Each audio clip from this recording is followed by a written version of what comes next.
আজ অন্তর্বর্তীকালীন সরকারের বিষয়ে গঠনমূলক কিছু সমালোচনা করতে চাই। এই সমালোচনা করার পিছনে উদ্দেশ্য প্রণোদিত কোনো এজেন্ডা নেই।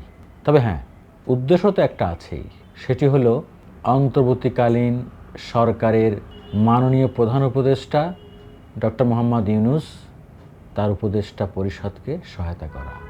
এই কথাগুলো বলতে চাই দেশপ্রেম থেকে। আমরা দেশকে ভালোবাসি বেশি। এই সরকারের ইতিমধ্যে 1.5 মাস অতিক্রান্ত হয়েছে।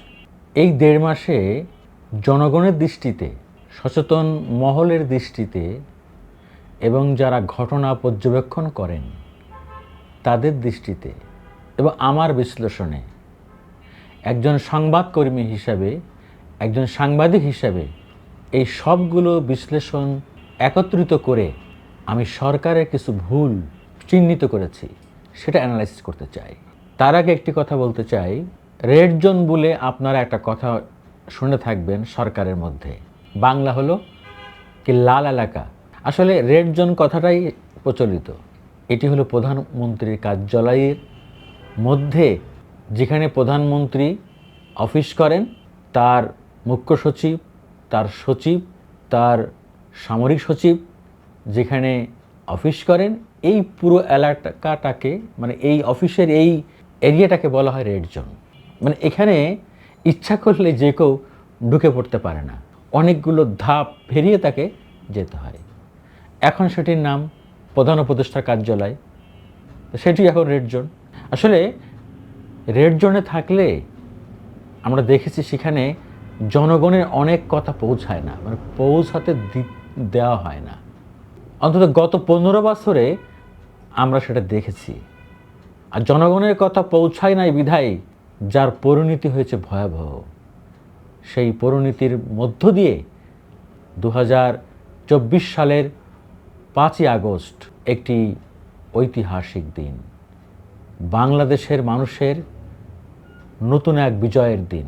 অবশ্যই এই বিজয়কে সামনে এনে 1971 সালের মুক্তিযুদ্ধকে খাটো করতে চাই না। অবশ্যই মহান মুক্তিযুদ্ধ আমাদের সবচেয়ে বড় বিজয়। মহান মুক্তিযুদ্ধের মধ্য দিয়ে আমরা একটি স্বাধীন ভূখণ্ড পেয়েছি, একটি মানচিত্র পেয়েছি, একটি পতাকা পেয়েছি। তারপরে আর যদি কোনো গণ অভ্যুত্থান, কোনো বিজয় থেকে থাকে, তা হলো ছাত্র জনতার বিপ্লবের মধ্য দিয়ে শেখ হাসিনার দেশ থেকে পলায়ন এবং জনতার বিজয়। সেই বিজয়ের মধ্য দিয়ে আমরা একটি অন্তর্বর্তীকালীন সরকার পেয়েছি। সেই সরকারের প্রধান নোবেল বিজয়ী ডক্টর মোহাম্মদ ইউনূস। এবার আমরা বলতে পারি ডক্টর মোহাম্মদ ইউনূসের এই উপদেষ্টা পরিষদের প্রধান হওয়ার নিয়ে কোনো বিতর্ক নাই, বরং তার মতো একজন ব্যক্তিকে আমরা বাংলাদেশের অন্তর্বর্তীকালীন সরকারের প্রধান উপদেষ্টা পেয়ে গর্বিত। আর এই আন্দোলনে, এই 15 বছরের স্বৈরাচারের শাসন আমলে যত লোক নির্যাতিত, নিগৃহীত হয়েছে, তার মধ্যে তিনি একজন। ওই স্বৈরাচারী ফ্যাসিস্ট সরকার শেখ হাসিনা ব্যক্তিগত আক্রোশ থেকে আমাদের নোবেল লরিয়েটকে সাজা দিয়ে জেল খাটাতে চেয়েছিলেন। তিনি দীর্ঘদিন আদালতের বারান্দায় ঘুরেছেন, আমরা দেখেছি। সে অর্থে তিনিও এই বিপ্লবে একজন সারথি। আর আমাদের তথ্য উপদেষ্টা নাহিদ ইসলাম, যুব ক্রীড়া উপদেষ্টা আসিফ মাহমুদ, তারা তো একেবারেই এই আন্দোলনে নেতৃত্ব দিয়েছেন। নেতৃস্থানীয় সমন্বয়কদের মধ্যে 2 জন, আসিফ মাহমুদ এবং নাহিদ ইসলাম, যারা এই উপদেষ্টা পরিষদে আছেন। আর একজন উপদেষ্টা আছেন আদিলুর রহমান খান, তাকেও কিন্তু ফ্যাসিস্ট হাসিনা সরকার জেল খাটিয়েছে। তারপরেও সে বিশিষ্ট মানবাধিকার কর্মী। তাহলে মোটা দাগে আমরা দেখলাম 4 জন লোকের ছাত্র জনতার গণ অভ্যুত্থান পূর্ববর্তী সময়ে অবদান আছে। তারা নিগৃহীত হয়েছেন, জেল খেটেছেন, জুলুম নির্যাতন সহ্য করেছেন। আর বাকিদের মধ্যে আমরা তো ওইরকম দেখতে পাই না যে আন্দোলনে তাদের প্রত্যক্ষ অংশগ্রহণ ছিল, বা তারা গত 15 বছরে ফ্যাসিস্ট হাসিনা সরকারের আমলে তারা নির্যাতিত, নিগৃহীত হয়েছেন। একটা ঘটনা শুধু আছে যে আমাদের সৈয়দা রিজওয়ানা হাসান, পরিবেশবাদী একজন আইনজীবী, হ্যাঁ, তার স্বামী অপহরণ, তার স্বামীকে গুম করতে চেয়েছিলেন। এবং কম বেশি তিনি একজন প্রতিবাদী মানুষ, তিনি সবসময় অন্যায়ের বিরুদ্ধে কথা বলেন। যাই হোক, এই কথাটা কেন বললাম, এই যে আমি বলবো এই অন্তর্বর্তীকালীন সরকারের কিছু ভুল ইতিমধ্যেই ধরা পড়ছে, সেগুলো নিয়ে আলোচনা করতে চাই। তার মধ্যে এটি একটি, আমাকে দেখতে হবে এটি একটি বিপ্লবী সরকার বলবো, বিপ্লব থেকে, গণ অভ্যুত্থান থেকে। আমি এর আগে কয়েকটা ভিডিওতে বলেছি, একটি গণ অভ্যুত্থানের মধ্য দিয়ে আমরা একটা সরকার পেয়েছি, যে সরকারটাকে অনেকে বিপ্লবী সরকার বলতে চায়, বলে সান্ত্বনা পেতে চায়, কিন্তু তার কর্মকাণ্ডে কিন্তু আমরা কোনো বৈপ্লবিক আচরণ দেখতে পাচ্ছি না। কারণ এই গত ৪৫ দিনে ফ্যাসিস্ট হাসিনা সরকারের যারা প্রথম সারির দোসর, তাদের অনেকে এখনও সেই শপথে বহাল। যারা ১৫ বছরে এই হাসিনা রেজিমকে টিকিয়ে রাখতে প্রাণপণ অপচেষ্টা করেছে, দুর্নীতি করেছে, তারা কেউ গ্রেপ্তার হয়নি, অনেক গ্রেপ্তার হয়নি। সেসব আমলারা কোথায়? আমি তো মনে করি যে এই সরকারের উচিত ছিল দায়িত্ব নেওয়ার ৭ দিনের মধ্যেই বিগত ১৫ বছরে যারা হাসিনা সরকারের মুখ্য সচিব ছিলেন, প্রধানমন্ত্রী সচিব ছিলেন, ক্যাবিনেট সেক্রেটারি ছিলেন, গুরুত্বপূর্ণ মন্ত্রণালয়ের সচিব ছিলেন, তাদের গ্রেপ্তার করা। এদের বিরুদ্ধে বিস্তর ক্ষমতা অপব্যবহার এবং দুর্নীতির অভিযোগ রয়েছে, এবং এরা অনেকেই বিদেশে টাকা পাচার করেছেন, বিদেশে অনেক সম্পদ করেছেন। কেউ কেউ বিদেশে সন্তান, স্ত্রী, পরিবার সেখানে তার আগের থেকেই পুনর্বাসন করে, কেউ কেউ থাকেনও বিদেশে। আরেকটা কথা, বিষধর সাপ নিয়ে যারা খেলা করে, তারা কি বিষধর সাপের বিষ দাঁত রেখে দেয়, না বিষ দাঁত উপড়ে ফেলে? সাপুড়িয়ারা কিন্তু যে সাপ নিয়ে খেলা দেখায়, সেই সব সাপের কিন্তু বিষ দাঁত ভেঙে ফেলে, না হলে তারা নিরাপদ না। কিন্তু আমরা দেখতে পাচ্ছি এই সরকার সব বিষধর সাপ নিয়ে দেশ পরিচালনা করছে। বিষধর সাপ এই অর্থে বলছি যে প্রধান উপদেষ্টার কার্যালয়ে, সচিবালয়ে এবং অনেক গুরুত্বপূর্ণ জায়গায়, আমি তাদের নাম আর নাই বা বললাম বলে বিব্রত করতে চাই না, তাদেরকে সরানো হয়নি। ৪৫ দিন কিন্তু কম সময় না। আমি জানি না আপনার কি অজুহাত দেখাবেন, তাদেরকে সরাতে ৪৫ মিনিট লাগার কথা না। যেভাবে যে রক্ত স্নাত বিপ্লব অর্জিত হয়েছে, প্রায় ১৪০০ মানুষের প্রাণ গিয়েছে, শাহাদত বরণ করেছে, তাদের কাছে কি জবাবদিহি করবেন? শত শত লোক গুলিবিদ্ধ হয়ে আহত হয়েছে, অন্ধত্ব বরণ করেছে, পঙ্গু হয়েছে, তাদের পরিবারের কাছে, তাদের কাছে আপনারা কি জবাব দেবেন? যে আপনারা দায়িত্ব নেওয়ার পরেও সেই স্বৈরাচারী ফ্যাসিস্ট হাসিনার দোসরদের আপনারা যার চেয়ারে টিকিয়ে রেখেছেন এবং তাদেরকে নিয়ে আপনারা অফিস করেন। আর একটা কথা দেখলাম, যারা 111 সরকারের বেনিফিশিয়ারি, তাদেরকে আপনারা স্থান দিয়েছেন এই উপদেষ্টা পরিষদে, এবং সেই 111 যারা বেনিফিশিয়ারি আমলা, তাদের অনেকেই আপনাদের আশপাশে ঘুরঘুর করে। যারা 111 বেনিফিশিয়ারি, তারা তো এই ফ্যাসিস্ট আওয়ামী লীগ সরকারকে প্রমোট করেছিল।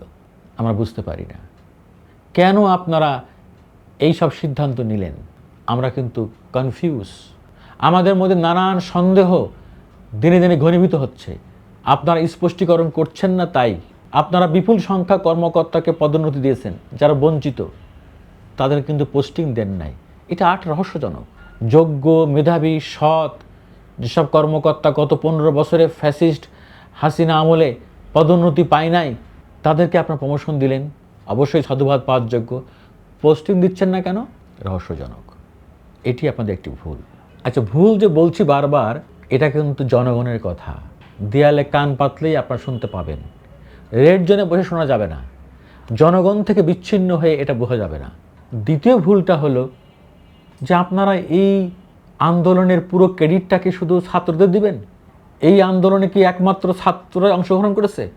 আমাদের চোখের সামনে বিজয়ের আগে আমরা জুলাই আগস্টকে দেখি, কিন্তু আপনারা ভাবতে পারেন এর আগে 15টি বছর যারা রাজপথে আন্দোলন করেছে, যারা পুলিশের মার খেয়েছে, যারা গুম হয়েছে, খুন হয়েছে, ঘর ছাড়া হয়েছে, দিনের পর দিন, বছরের পর বছর বাড়ি থেকে পালিয়ে পলাতক জীবন, ফেরারি জীবনযাপন করেছে, উবার চালিয়েছে, সেই সব মানুষের আত্মত্যাগ কোথায় যাবে? তারা কি আন্দোলনের অংশ না? 15টি বছর ধরে এই সব অন্যায়, নিপীড়ন, অনাচার, এটা মানুষের মধ্যে এটা অগ্নুপাত হয়েছিল, অঙ্গার হয়েছিল। 15 বছরের নিপীড়ন, শোষণ, নির্যাতনের একটা বিস্ফোরণ ঘটেছে জুলাই আগস্টে এসে। হ্যাঁ, আমরা বলবো এটি কোটা সংস্কার বৈষম্য বিরোধী আন্দোলন থেকে এই আন্দোলনটা মুখ নিয়েছিল। তারপর একে একে এই আন্দোলনের জনস্রোত সকল শ্রেণী পেশার মানুষ অংশ নিয়েছে। আন্দোলনের চূড়ান্ত পর্যায়ে এসে বেশিরভাগ মানুষ কিন্তু ঘরে ছিল না। যাদেরকে আমরা মনে করতাম দেশপ্রেম নাই, দেশকে ভালোবাসে না, বিদেশমুখী সন্তান, তারা সবাই ঝাঁপিয়ে পড়েছিল মুক্তিযুদ্ধের মতো এই আন্দোলনে। আমরা বলতে পারি এই আন্দোলনে ছাত্র জনতার সমান ভূমিকা ছিল। ছাত্রকে যেমন আমরা অস্বীকার করতে পারি না, শিক্ষার্থীদেরকে, তেমনি আমরা জনতাকে অস্বীকার করতে পারি না। দেখেন, এই 1400 উপরে লোক মারা গেছে, তাদের মধ্যে কিন্তু বিএনপির একটা বড় অংশ আছে, জামাত শিবিরের আছে, বিভিন্ন দলের বিভিন্ন মতের লোক আছে, রিকশাওয়ালা আছে, খেটে খাওয়া দিনমজুর আছে, সাধারণ পরিবারের লোক আছে। কার ভূমিকাকে আপনি খাটো করবেন? কিন্তু আমরা কি দেখতে পাচ্ছি, এই সরকারের সব জায়গায় আমরা একটা শিক্ষার্থীদের সাইনবোর্ডটাকে সামনে নিয়ে আসতেছি। আপনারা বিভিন্ন কর্মকাণ্ডে, বিভিন্ন সিদ্ধান্ত গ্রহণের ক্ষেত্রে আপনারা ঘুরে ফিরেই শিক্ষার্থীদেরকে, কি এক ধরনের সমন্বয়কদেরকে আপনারা সামনে ফেস করছেন। এটা কি আপনাদের ভুল না? আপনাদের উচিত হবে এই আন্দোলনে যারা অংশগ্রহণ করেছে প্রত্যেককে মূল্যায়ন করা সমানভাবে। এটা যেন শিক্ষার্থীদের আন্দোলনে পরিণত না হয়। আর একটা বিষয়, আপনারা কি রাজনীতি থেকে দূরে সরে যাচ্ছেন? মনে রাখতে হবে, দিন শেষে দেশটা চালাবে কিন্তু রাজনীতিবিদরা, আপনারা না। আপনারা এই দুঃসময়ে হাল ধরেছেন কি জন্য? মূল উদ্দেশ্য কিন্তু একটাই, আপনারা প্রয়োজনীয় কিছু সংস্কার করে একটি অবাধ, সুষ্ঠু, নিরপেক্ষ নির্বাচন উপহার দিয়ে মানুষের ভোটের অধিকার ফিরিয়ে দিয়ে নির্বাচিত সরকারের হাতে ক্ষমতা দিয়ে আপনারা সম্মানের সঙ্গে বিদায় নেবেন। আপনাদের কথাবার্তা, আচার আচরণের জন্য এমনটি মনে না হয় যে আপনারা রাজনীতিবিদদেরকে দূরে ঠেলে দিচ্ছেন। ধীরে ধীরে আপনারা আরেকটা গণ্ডি তৈরি করছেন। এখন তো আমরা কানা ঘোষা শুনতে পাচ্ছি বিভিন্ন মহল থেকে যে আপনারা একটা দলও করতে চান ছাত্রদের সামনে দিয়ে। তো কানা ঘোষা দরকারটা কি? আপনারা ঘোষণা দেন, কোনো সমস্যা নাই। দল করার, রাজনীতি করার যে কোনো নাগরিকের সাংবিধানিক অধিকার। আপনারা দল করেন, ভালো কথা। আগামী নির্বাচনে অংশগ্রহণ করেন, 300 আসনে প্রার্থী দেন, জনগণ ভোট দিলে আপনারা ক্ষমতা আসবেন। কিন্তু একখান কথা আছে, আমরা বিরাজনীতিকরণের ইঙ্গিত পাচ্ছি, এক ধরনের ষড়যন্ত্রের কথা শুনতে পাচ্ছি।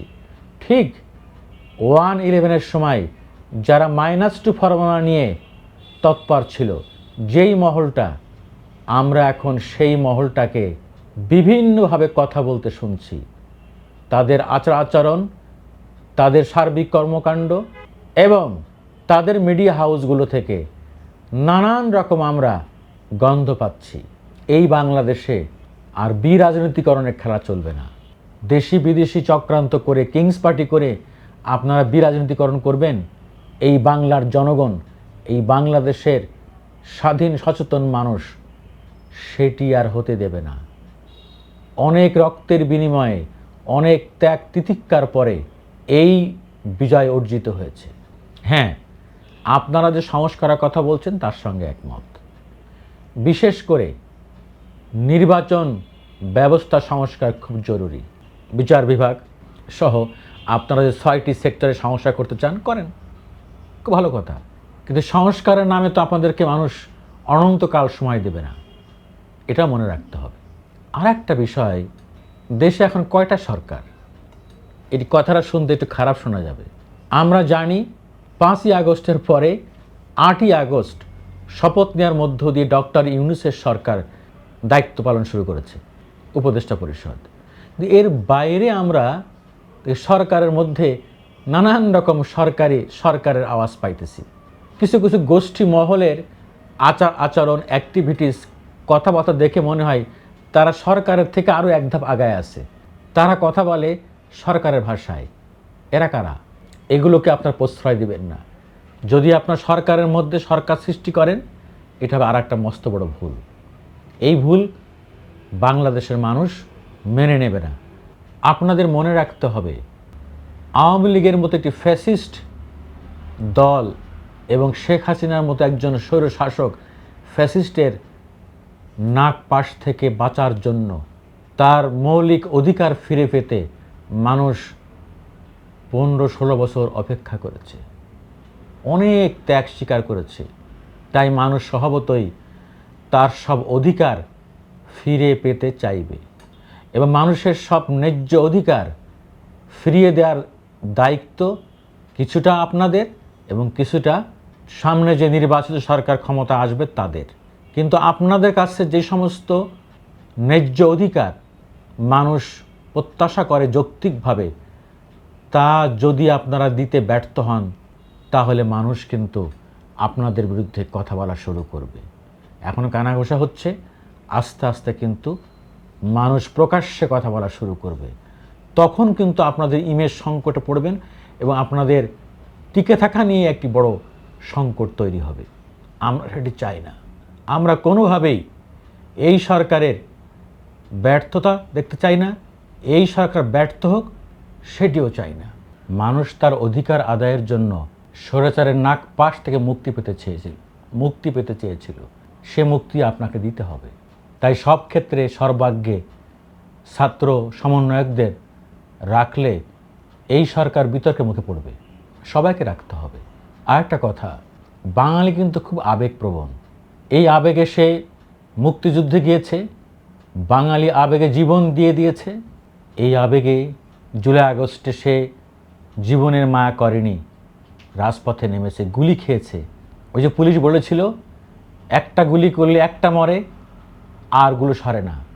তাহলে বোঝেন কি পরিমাণ জীবন বাজি রেখে আমাদের সোনার সন্তানেরা, ছাত্র জনতা, সর্বশ্রেণীর মানুষ বুলেটের সামনে দাঁড়িয়েছিল। বাংলাদেশের মানুষ বড়ই আবেগপ্রবণ। আবার এই আবেগেই মানুষ অনেক কষ্টের কথাও দ্রুত ভুলে যায়। ফলে মানুষ কিন্তু তার ন্যায্য দাবি, তার যৌক্তিক প্রত্যাশা পূরণ না হলে আপনাদেরকেও দ্রুত ভুলে যেতে, আপনাদের বিরুদ্ধে কথা বলতে বেশি সময় নেবে না। আপনারা যদি জনমানুষের সঙ্গে, জনমানুষের সমর্থন নিয়ে, ভালোবাসা নিয়ে থাকতে পারেন, তাহলে আপনারা অনেক কিছু করতে পারবেন। তবে তার জন্য মানুষ কিন্তু আপনাদেরকে অনন্তকাল সময় দেবে না। আপনাদেরকে একটি যৌক্তিক সময়ের মধ্যে প্রয়োজনীয় সংস্কার এবং মানুষের অধিকার ফিরিয়ে দিয়ে, ন্যায্য অধিকারগুলো ফিরিয়ে দিয়ে আপনাদেরকে সামনের দিকে এগোতে হবে। আর যদি আপনারা মানুষের ন্যায্য অধিকার ফিরিতে না পারেন, মানুষের আপনাদের কাছে যেসব প্রত্যাশা পূরণ হওয়ার কথা, সেই সব প্রত্যাশা যদি আপনারা পূরণ করতে না পারেন, তাহলে আজকে যারা আপনাদেরকে ভালোবাসছে, সম্মান করছে, তারা আপনাদের বিরুদ্ধে কথা বলতে কিন্তু পিছপা হবে না। সরকার ফালানো আর সরকার চালানো এক কথা না, পুরোটাই কিন্তু বিপরীত। সরকার ফেলে দিয়া আন্দোলন করে গণ অভ্যুত্থান ঘটিয়ে এটি এক ধরনের বিপ্লব, কিন্তু সেই বিপ্লব পরবর্তী এটি সরকার চালানো কিন্তু অনেক বড় কঠিন কাজ। সেই কঠিন কাজটাই কিন্তু আপনারা হাতে নিয়েছেন। এই যে সত্য যে বড় কঠিন, সেই কঠিনের ভালোবাসিলাম। এই কঠিনকে ভালোবেসেই আপনাদেরকে কঠিন কঠিন সিদ্ধান্ত নিতে হবে। যদি আপনারা জন আকাঙ্ক্ষা অনুযায়ী সঠিক সিদ্ধান্ত, কঠিন সিদ্ধান্ত নিতে ব্যর্থ হন, তাহলে মানুষ আপনাদের বিরুদ্ধে ঘুরে দাঁড়াতে বেশি সময় নেবে না। আল্লাহ হাফেজ।